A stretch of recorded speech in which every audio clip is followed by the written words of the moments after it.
අපි හැමෝම Jurassic Park බලලා ඇති.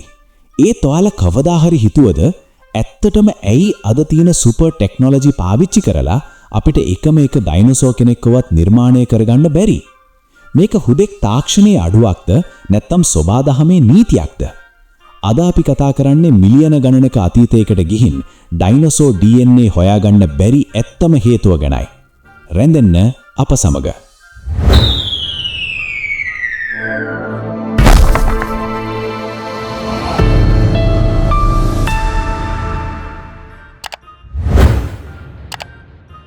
The expiry date of DNA. DNA වල කල්ලිකුත් වීමේ රහස. අපි හැමෝම ආසයි ජුරාසික් පාක් චිත්‍රපටියේ වගේ ඇත්තම ඇත්ත ඩයිනෝසෝර් කෙනෙක්ව S2කින් දැක ගන්න. අද ලෝකයේ තියෙන ක්වාන්ටම් කම්පියුටර්ස්, CRISPR ජීන් එඩිටිං වගේ අතිනවීන තාක්ෂණයන් දකිද්දී අපිට හිතෙන්න පුළුවන් ඇයි මේ පුංචි වැඩේ කරගන්න බැරි කියලා. ඒත් ඇත්තම කතාව තාක්ෂණයටත් වඩා එහා ගිය සබාදහමේ දැඩි නීතියක් මේකට හරස් වෙලා තියෙනවා. ඒ තමයි DNA degradation හෙවත් DNA අණුවල ස්වභාවික විනාශය.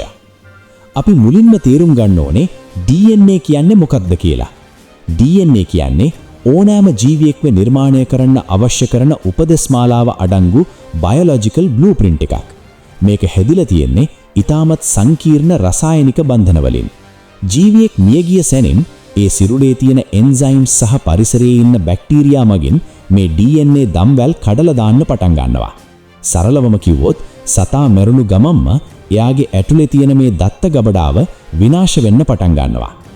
විද්‍යාඥයන් මේ ගැන ලොකු පරීක්ෂණයක් කරලා තියෙනවා. ඒකට කියන්නේ DNA half life study එක කියලා.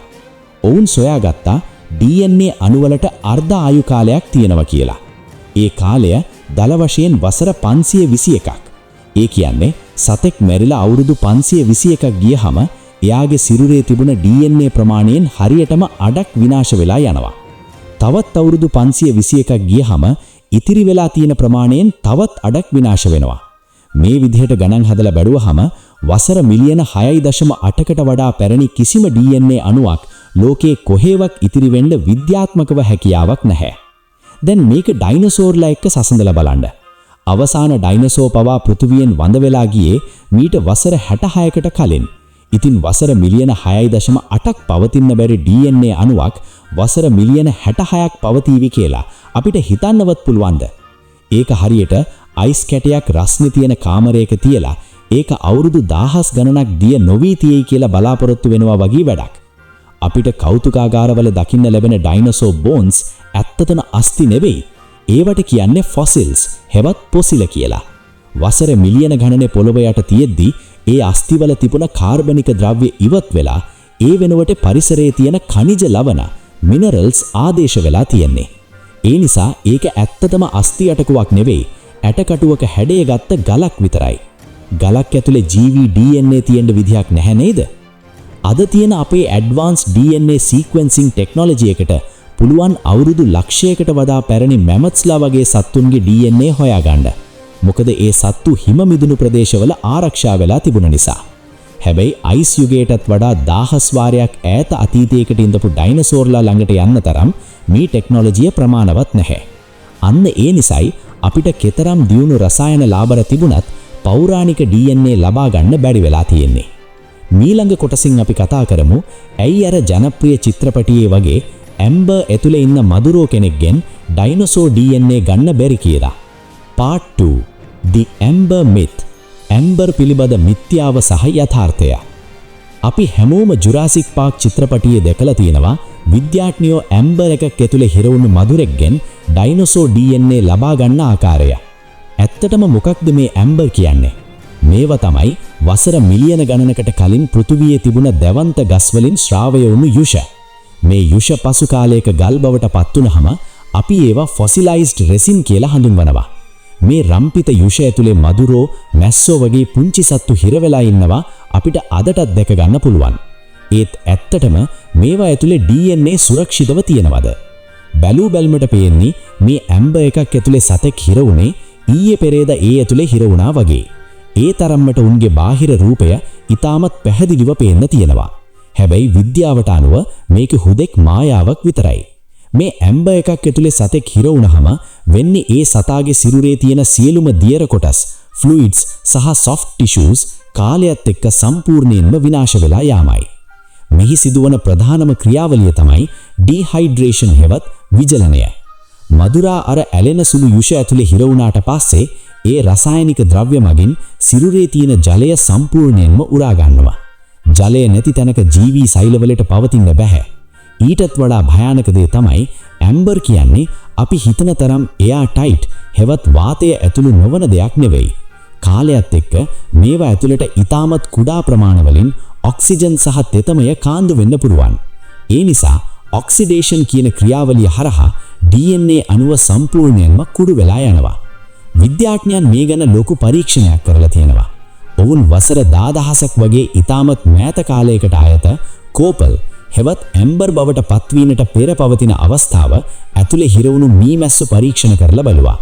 පුදුමයට කරුණ තමයි වසර 10000ක් වගේ කෙටි කාලයකදී පවා ඒ සත්තුන්ගේ සිරුර ඇතුලේ කිසිම DNA අණුවක් ඉතිරි වෙලා තිබුණේ නැහැ.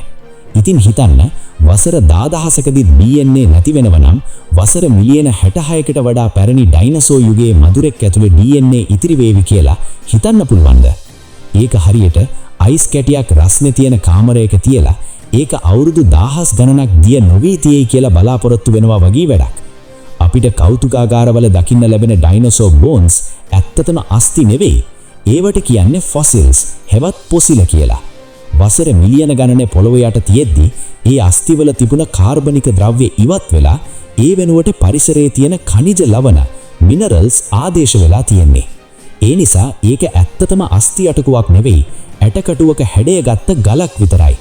ගලක් ඇතුලේ ජීවී DNA තියෙන විදිහක් නැහැ නේද?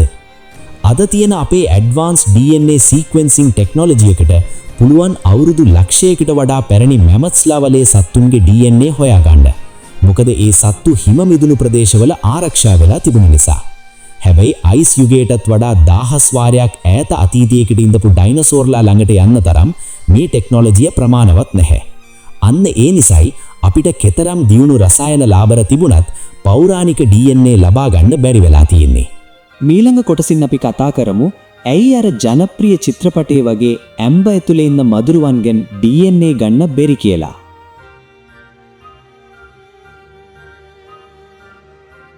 Part 2 The Amber Myth amber පිළිබඳ මිත්‍යාව සහ යථාර්ථය. අපි හැමෝම ජුරාසික් පාක් චිත්‍රපටයේ දැකලා තියෙනවා විද්‍යාඥයෝ ඇම්බර් එකක් ඇතුලේ හිරවුණු මදුරුවෙක්ගෙන් ඩයිනසෝ DNA ලදා ගන්න ආකාරය.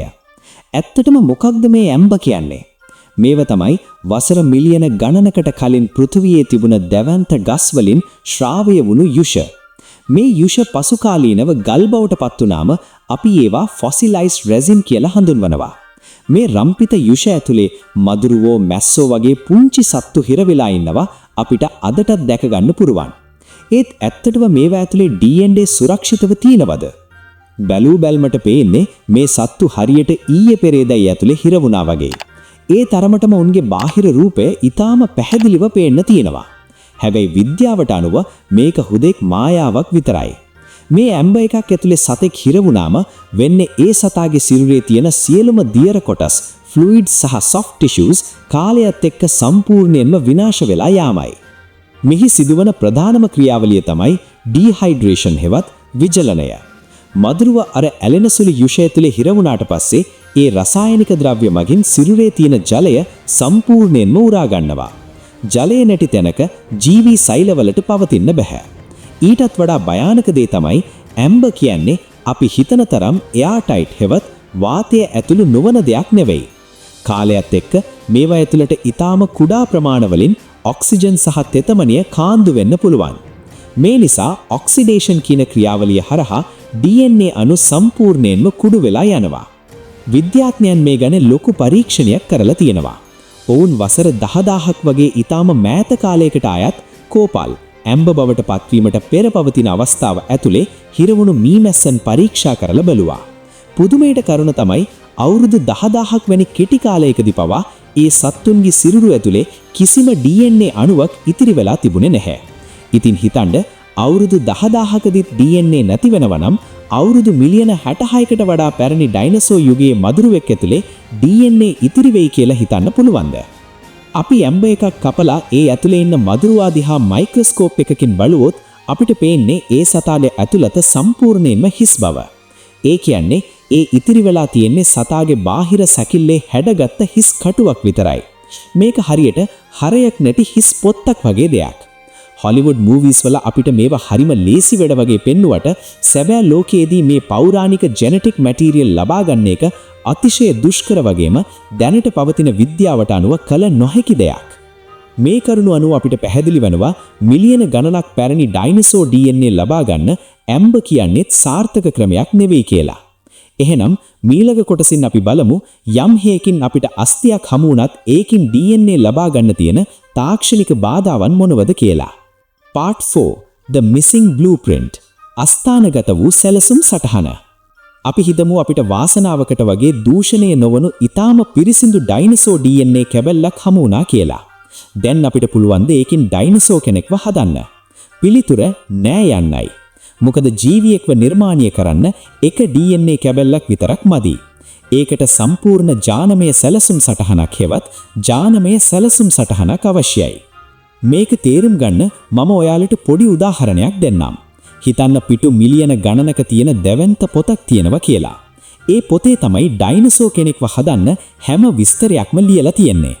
දැන් අවුරුදු මිලියන 66කට පස්සේ අපිට මේ පොත හම්බ වෙද්දි ඒකේ පිටු මිලියනම කෑලි වලට ඉරිලා විසිරිලා ගොඩක් ඒවා දිරලා ගිහින්. අපිට ඉතිරි වෙලා තියෙන්නේ එක පිටු වලින් ගැලවුණු වචන දෙක තුනක් විතරයි. ඔයාලා හිතනවද ඒ වචන දෙක තුන පාවිච්චි කරලා අපිට ආයෙතර පිටු මිලියනේ පොතම ලියන්න පුරුවන් වෙයි කියලා? ඒක අතිශය දුෂ්කර වැඩක්. හිවත් අද තියෙන විද්‍යාවට අනුව කළ නොහැකි දෙයක්. ඩයිනසෝ කෙනෙක්ගේ ජීනෝම් එකක් ඇතුලේ බිලියන ගණනක කෙමිකල් බේස් පෙයාස් හෙවත් රසායනික අක්ෂර තියෙනවා. මේවා નિયમિત පිළිවෙලකට හෙවත් සීක්වෙන්ස් එකකට තිබුණොත් විතරයි ජීවියෙක් බිහි වෙන්නේ. කාලයත් එක්ක මේ DNA දම්වැල් ඊටාම කුඩා කැබලි හෙවත් ෆ්‍රැග්මන්ට්ස් බවට පත් වෙනවා.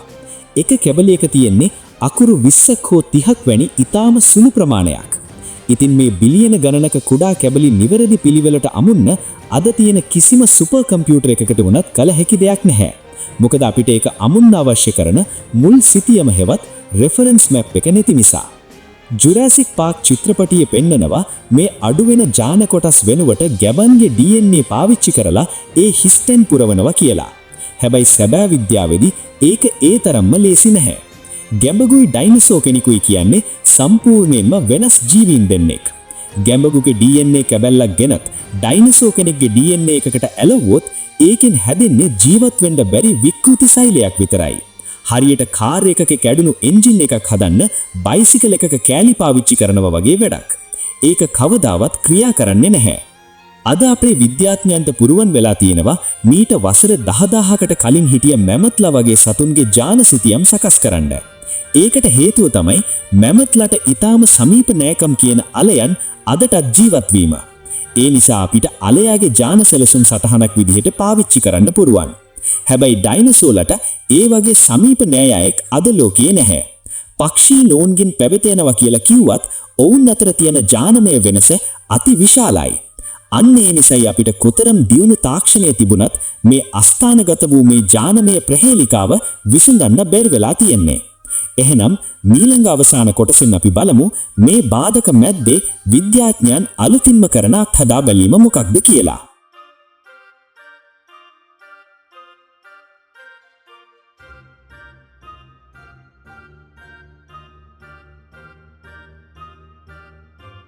අපි වීඩියෝ මාලාවේ කලින් කොටස් වලින් අපි බැලුවා ඇයි අපිට පෞරාණික අස්ති වලින් හෝ ඇම්බ ඇතුලින් ඩයිනසෝ DNA ලබා ගන්න බැරි කියලා. දැන් ඔයාලට හිතෙන්න පුළුවන් DNA නැත්තම් අපිට වෙනත් ක්‍රමයක් නැද්ද කියලා. මෙන්න මෙතනදී තමයි විද්‍යාඥයන් ඊටාම අපූර්ව දෙයක් සොයාගන්නේ. ඒ තමයි අද අපේ වටපිටාවේ ඉන්න කුරුල්ලන් කියන්නේ ඇත්තටම පරිණාමය වුණු ඩයිනසෝස්ලා කියන එක. විශේෂයෙන්ම තෙරෝපොඩ්ස් කියන ඩයිනසෝර කාණ්ඩයෙන් තමයි කුරුල්ලන් පැවතෙන්නේ. ඉතින් විද්‍යාඥයන්ට අදහසක් ආවා අපිට පරණ DNA හොයාගන්න බැරි නම් ඇයි අපිට අද ඉන්න කුරුල්ලන්ගේ DNA පාවිච්චි කරලා ඩයිනසෝරයෙක්ව හදන්න බැරි කියලා. මේ ක්‍රියාවලියට කියන්නේ රිවර්ස් ඉන්ජිනියරින් කියලා.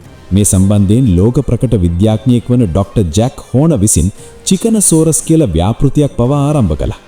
ඔහුගේ අදහස වුණේ කුරුල්ලෙකුගේ උදාහරණයක් විදිහට කිකිලියකගේ කලලයක් වර්ධනය වන අවස්ථාවේදී එහි ඇති ජානවල යම් යම් වෙනස්කම් සිදු කිරීම මගින් ඔවුන්ගේ පැරණි ඩයිනසෝර ලක්ෂණ මතු කරගන්න පුළුවන් කියන එකයි. ඔයාලා දන්නවද කුරුල්ලන්ගේ DNA ඇතුලේ තවමත් අතීත ඩයිනසෝරයන්ගේ ලක්ෂණ පිළිබඳ නිහඬ ජාන ඩෝමන් ජීන්ස් සැඟවිලා තියෙනවා.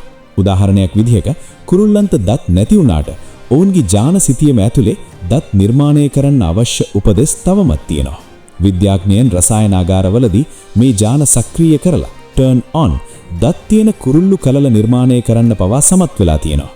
ඒ වගේම කුරුල්ලන්ගේ පියාපත් වෙනුවට ඩයිනසෝරයන්ට තිබුණ වගේ නියපොතු සහිත අත් සහ දිගු වල්ගයක් ලබා දෙන්නත් ඔවුන් පරීක්ෂණ පවත්වනවා. හැබැයි මේකෙන් ඇත්තම ටීරෙක්ස් කෙනෙක්ව නිර්මාණය කරන්න පුළුවන්ද? පිළිතුර නැහැ යන්නයි. මේ ක්‍රමයෙන් අපිට කරන්න පුළුවන් වෙන්නේ ඩයිනසෝරයෙක් වගේ පෙනෙන විකෘති කුරුල්ලෙක්ව නිර්මාණය කරන එක විතරයි. ඒ සතා ඇතුළතින් තවමත් කුරුල්ලෙක් මිසක් මිලියන ගණනකට කලින් හිටපු සැබෑ ඩයිනසෝරයා නෙවෙයි. ඒ වගේම මෙවැනි ජීවියෙක් නිර්මාණය කිරීමේදී ලොකු ethical issues හෙවත් සදාචාරාත්මක ප්‍රශ්න මතුවෙනවා. අපි සබහාදහමට එරෙහිව මෙවැනි සතුන් නිර්මාණය කිරීම කොයිතරම් දුරට සාධාරණද කියන එක ලොකු විවාදයකට තුඩු දෙන කාරණයක්. අවසාන වශයෙන් අපිට කියන්න තියෙන්නේ තාක්ෂණය කොයිතරම් දියුණු වුණත් සබහාදහම විසින් කාලයත් එක්ක මැකී යන්න ඉඩ දීපු දේවල් නැවත ලබා ගන්න එක ලේසි නැහැ කියලා. ඩයිනසෝරයන් කියන්නේ පෘථිවියේ අතීතයට අයිති ඊටාම ශ්‍රේෂ්ඨ ජීවි කොටසක්. ඔවුන්ගේ DNA අදටත් අපිට හමු නොවුනත් ඔවුන් ගැන තියෙන කුතුහලය කවදාවත් අපෙන් ඈත් වෙන්නේ නැහැ. සමහර විට අනාගතයේදී අපි හිතන්නේවත් නැති අලුත් තාක්ෂණයක් බිහි වුණොත් එදාට මේ හීනය සැබෑ වෙන්නත් පුළුවන්. අපේ මේ වීඩියෝ මාලාව එක්ක එකතු වුණු ඔයාලා හැමෝටම ස්තුතියි.